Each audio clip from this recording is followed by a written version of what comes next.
Hello dear students, welcome back to Vibhuti Guruji online. आज आम पूर्ण संख्या मध्य जोग प्रक्रिया विभिन्न नियम विषय पढ़ा। प्रथम देखा समृद्धि नियम। दुईटी पूर्ण संख्यार जोगफल एक पूर्ण संख्या जदि हुए ताहा जोग प्रक्रियार समृद्धि नियम पालन करे बोली कहुए।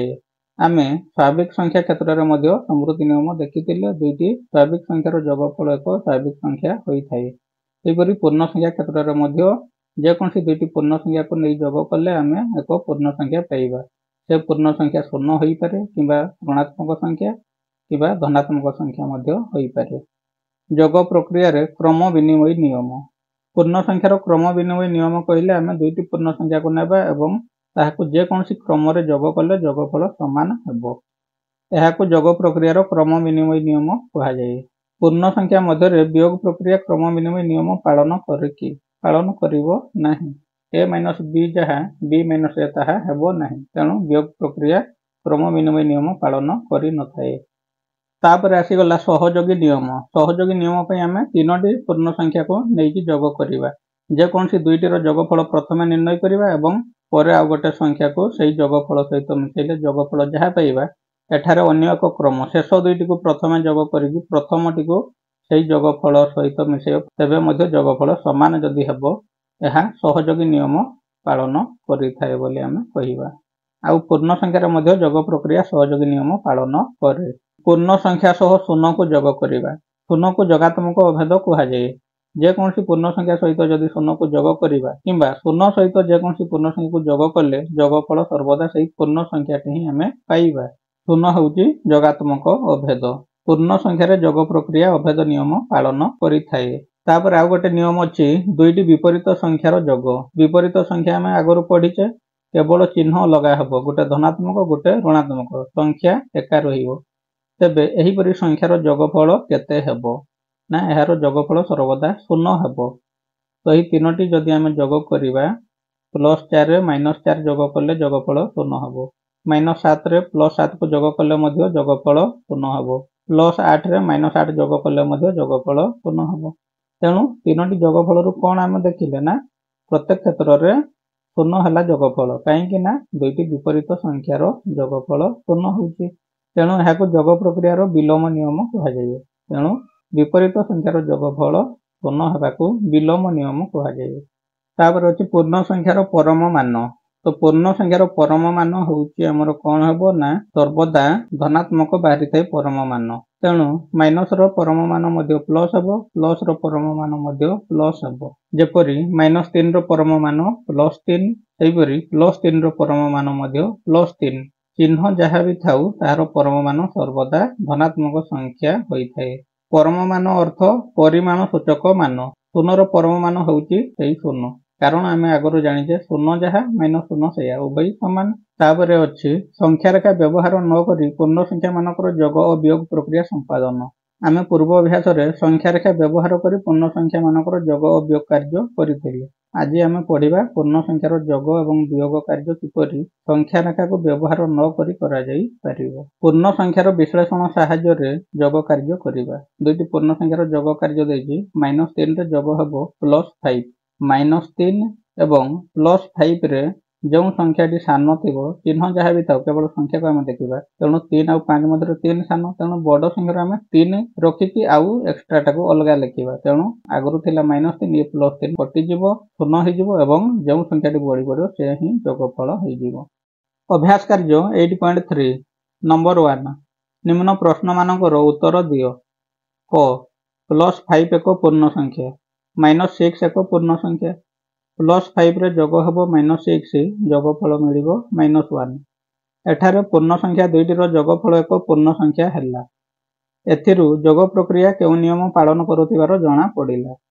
आमे टिके पूर्वरु पढ़िकी आसिले दुईटी पूर्ण संख्यार जोगफल एक पूर्ण संख्या हेबो एहा जोग प्रक्रियार समृद्धि नियम बोली पढ़िथिले। तेणु एथिरु जोग प्रक्रिया केउ नियम पालन करुथिबार जणा पड़िला ना केउ स्थान रे लिखिबा आमे समृद्धि नियम। ख पूर्ण संख्या रे जोग प्रक्रिया अभेद नियम पालन करे। गोटिए उदाहरण देई बुझाओ। अभेद नियम कौन ना शून्य को जोगात्मक अभेद कहुए। कौनसी पूर्ण संख्या रे शून्य को जोग करिबा किंबा शून्य सहित कौनसी पूर्ण संख्या को जोग कले जोगफल सही पूर्ण संख्याटी ही मिली थाए। ଏହାକୁ ଅଭେଦ ନିୟମ କୁହାଯାଏ। ତ ଗୋଟେ ଉଦାହରଣ ନେଇକି ଆମେ ଦେଖିବା।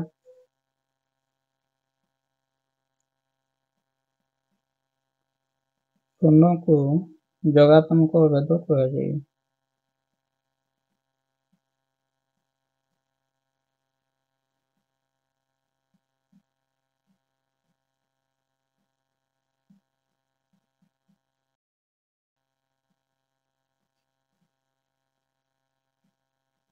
କୌଣସି ପୂର୍ଣ୍ଣ ସଂଖ୍ୟାରେ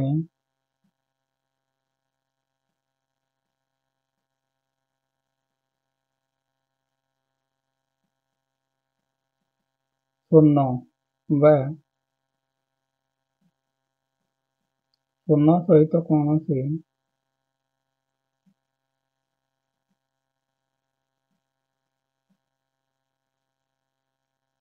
ପୂର୍ଣ୍ଣ ସଂଖ୍ୟାକୁ ଯୋଗ କଲେ ଯୋଗଫଳ ସେହି ପୂର୍ଣ୍ଣ ସଂଖ୍ୟା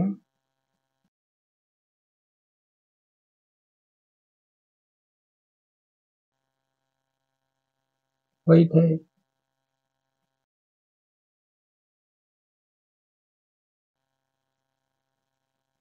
ଉଦାହରଣ,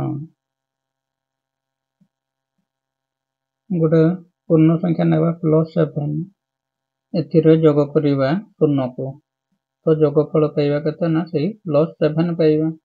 କିମ୍ବା ଶୂନରେ ଯଦି ବି ଯୋଗ କରିବା ସେଇ +7କୁ, ଯୋଗଫଳ ପାଇବା ସେଇ +7।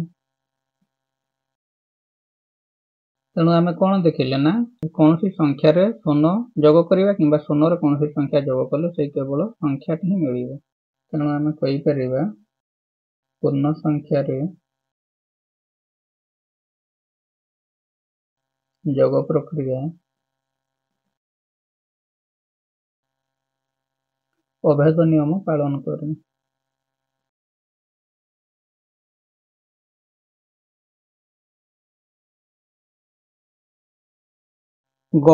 ଗୋଟିଏ ଧନାତ୍ମକ ପୂର୍ଣ୍ଣ ସଂଖ୍ୟା ନିଅ, ଏହାର ଯୋଗାତ୍ମକ ବିଲୋମୀ ନିର୍ଣ୍ଣୟ କର। ତୁମେ ନେଇଥିବା ଧନାତ୍ମକ ସଂଖ୍ୟା ଓ ତାହାର ଯୋଗାତ୍ମକ ବିଲୋମୀର ସମଷ୍ଟି କେତେ ହେବ ସ୍ଥିର କର। ତ ପ୍ରଥମେ ଗୋଟେ ଧନାତ୍ମକ ପୂର୍ଣ୍ଣ ସଂଖ୍ୟା ନେବା, ତାର ବିଲୋମୀ କାଢିବା, ସେ ଦୁଇକୁ ଯୋଗ କରିକିରି ସମଷ୍ଟି ଆମେ ବାହାର କରିବା। ପ୍ରଥମେ ଗୋଟିଏ ଧନାତ୍ମକ ପୂର୍ଣ୍ଣ ସଂଖ୍ୟା ଲେଖିବା। ଗୋଟିଏ ଧନାତ୍ମକ ପୂର୍ଣ୍ଣ ସଂଖ୍ୟା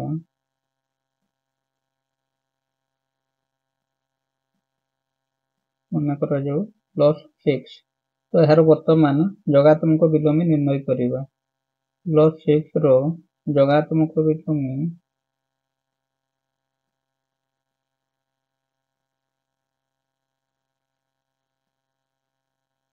କେତେ ହେବ ନା -6, କେବଳ ଚିହ୍ନ ଚେଞ୍ଜ ହେଇଯିବ, ସଂଖ୍ୟା ସମାନ ରହିବ। ବର୍ତ୍ତମାନ ଏ ଦୁଇକୁ ଯୋଗ କରିବା, ଯୋଗାତ୍ମକ ବିଲୋମୀ ଏବଂ ନେଇଥିବା ସଂଖ୍ୟାକୁ ଯୋଗ କରିବା।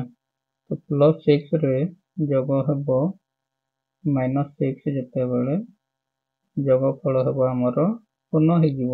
ଆମେ ନେଇଥିବା ଧନାତ୍ମକ ସଂଖ୍ୟା ଏବଂ ତାହାର ଯୋଗାତ୍ମକ ବିଲୋମୀର ଯୋଗଫଳ ଶୂନ ହେଲା। ପଚାରିଥିଲା ଏହାର ସମଷ୍ଟି କେତେ ହେବ, ନା ଅତଏବ ସମଷ୍ଟି ଶୂନ ହେଲା। ଅତଏବ ସମଷ୍ଟି ବା ଯୋଗଫଳ ଶୂନ